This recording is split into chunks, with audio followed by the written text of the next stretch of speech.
Virgin Radio, Style Rock.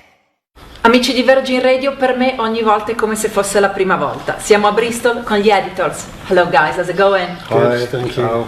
We're here to talk about EBM, Editors and Blank Mass. Benjamin, welcome to the band. Thank you. I'm the seventh member from Italy. Oh yes, yeah. That's the next record. EBM2. Yeah.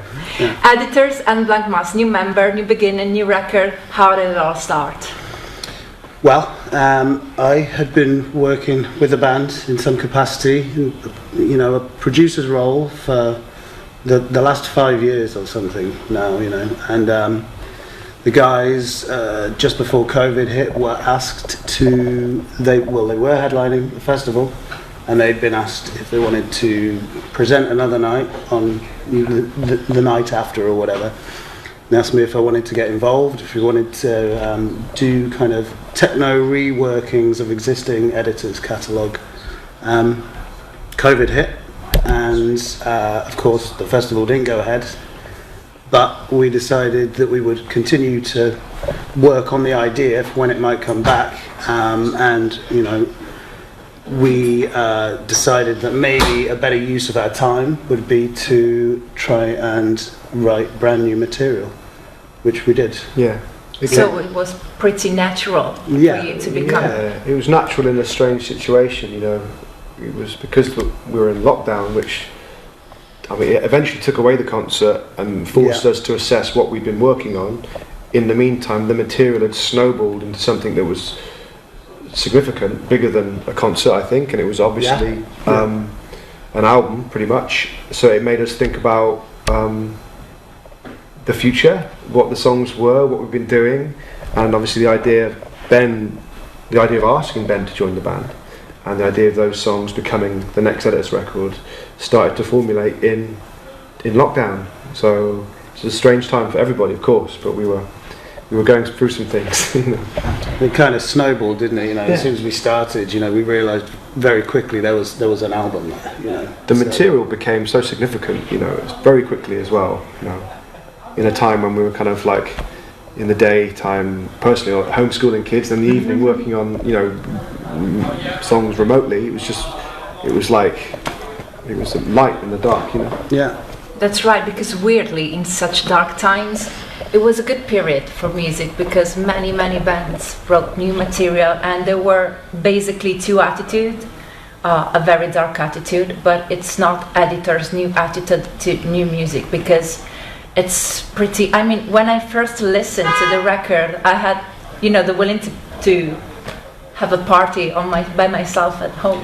Well, I guess that's what we were looking towards, as the original intent was to be presented in a tent at a festival, almost like a kind of techno party. That was the initial impetus for exactly what you say there. That's the space that it was going to occupy. So you're pretty bang on the money with that. It informed the songwriting, and also as it developed a bit, it also became this longing to be in that environment as well as writers, and dreaming of being in that space again, because it had been taken away and we didn't know when it was going to come back. So it's kind of two ways to kind of inform. Talking about the sound and the music, weren't you afraid of I wouldn't say disappoint the fans, but that it's normal that rock and roll evolves eventually, but it is so hard to make people understand it. So maybe sometimes you think, okay, but this is our new path, our new journey, but what if the fan just don't get it? Well, they can just blame me, can't they? Oh, come on. Look, we've been making records for a long time now. This is the new chapter of the band. We did 3 with Chris, and a decade's worth with Elliot and Justin, and now we're entering the third chapter of the band. And throughout that journey, the balance has been changing, and we've been exploring different things. And it's just part of the thing. Yeah, I always find it, kind of fascinating, and I always respect artists that can still sound like, still have their sound, but the palette for the palette to evolve drastically, I think, is always really interesting, and that's the kind of artist that I'm certainly drawn towards. You know, there's a common thread. You know, yeah. I think you want your favourite bands to be in a place where they're inspired and feeling it good about their music, you know. So, you know, perhaps it isn't for everybody, but that's fine, you know, such is life. Yeah. It's so rare to find people that you can share this creative thing, you know, find people that you can be friends with and then share a creative spark that collectively, you know, all 6 of us, you know, can do something together that we feel like we couldn't do apart, and we kind of make it what it is. You know, it's cool. It's kind of the most important thing, I think, isn't it? Yeah. And it was super cool to see you live for the first time with band, and Justin hadn't played for a long time, so it's also pretty scary. We were talking about it when you have to perform in front of 15 people and new tracks and all the tracks, because you fit perfectly in all the tracks as well. So you did very well. Yes, well, that is good to hear. I mean, you know, it's not as intimidating for me because I've been playing to 15 people for years.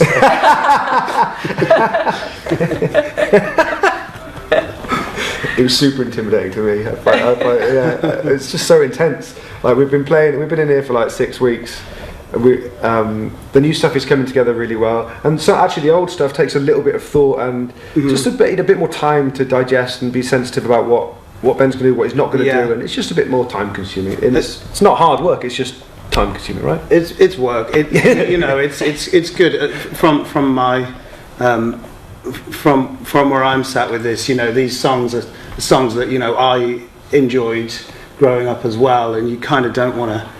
You don't want to fuck them up too much, but like but we've been here, we've been in the rehearsal space for quite some time now, so we found a sweet spot for everything, and I feel very comfortable, and you know, I know the songs, and you know, it feels great. And you play, it's fine. Then as soon as people came in here, as soon as it's like, okay, play now, it suddenly felt different. All of a sudden, I haven't sweat for 6 weeks in here. Sweat pouring off me. Yeah. Everyone, it's just the way it is. Just the way it is. It's the same as when you do live radio. Like the little red light goes on, suddenly you're like this. Plectrums falling everywhere.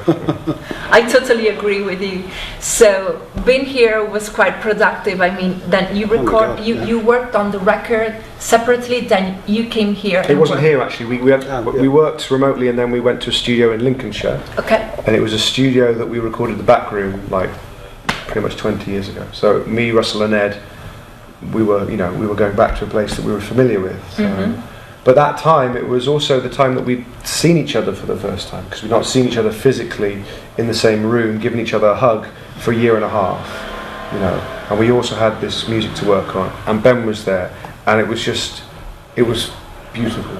It was amazing. Yeah, it was a real nice moment. That was first time hanging out. Yeah, we hadn't properly. Well, yeah, obviously we'd hang out with Ben. You know, in our 5-year history of hanging out, being in Glasgow, we'd hang out a lot. But like lockdown hit, we all went home, and we don't live in the same town, the band anymore. You know, Ben's in Edinburgh as well, so we're all spread out. So we've been on email, and this record started to grow, and then a lot, you know, months after, a year after, more than that, we were in a studio together working on it, and it was just like, oh, right, Russ, how you doing? How you doing, Ed? It's just, it's amazing. But last summer proved that you did a great job on working together, because you had shows, and I saw that many bands went on tour before putting out the record. So was that a decision because everybody felt the excitement of being around once again after COVID?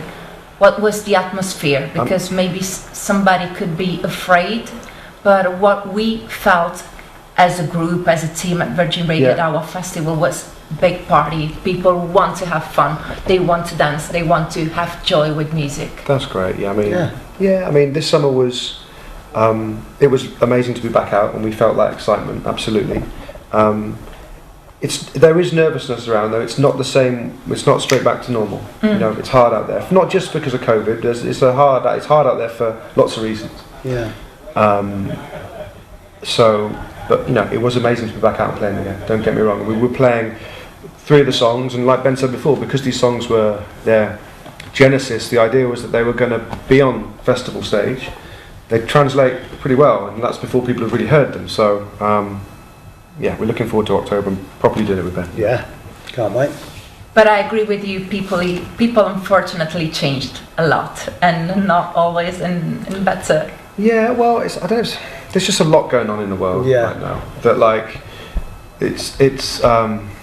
it's definitely changed in that period that things locked down, you know, and It's a complicated time right now. people are struggling for money, you know. Why would you buy a concert ticket if you're struggling to pay your heating bills, all that kind of stuff? And for anybody to come to see us, we're so thankful. It's amazing, you know.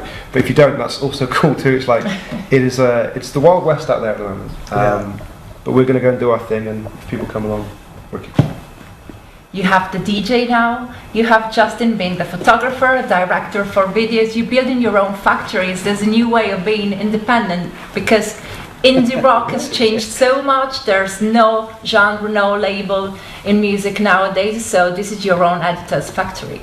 I quite like the idea of that, you know, producers as well. DIY. Justin, him and his brother James make music videos and films. I've just been designing the merch. There you go. Ben does lots of merch. The idea of having some kind of like HQ where it could be our like creative, you know, factory home would be amazing. Yeah, absolutely. But we're pretty hands-on these days. Yeah, it's good. Which is your favorite song of EBM? Oof. The one you feel the closest to? That's difficult, actually.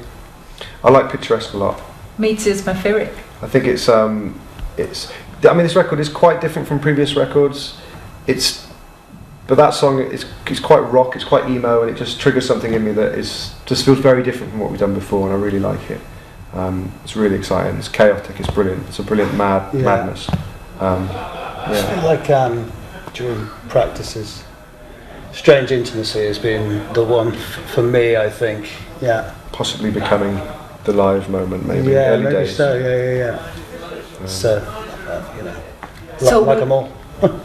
We're gonna see you in a month in Italy, and we can wait for it. What can we expect with the band? Yeah, well, like we've been talking about, you know, this record that is kind of designed for live is being brought to the stage with the new lineup of the band. Ben is playing on the whole show. It's not like he just comes and plays a new song and goes for a cup of tea. You know, it's probably, you know, this is it now. So like, it's going to be loud. I think it's going to be a bit chaotic at times. But, that's good though. Yeah, man. Yeah. It's going to be a ride. Yeah. But it's interesting. It's exciting.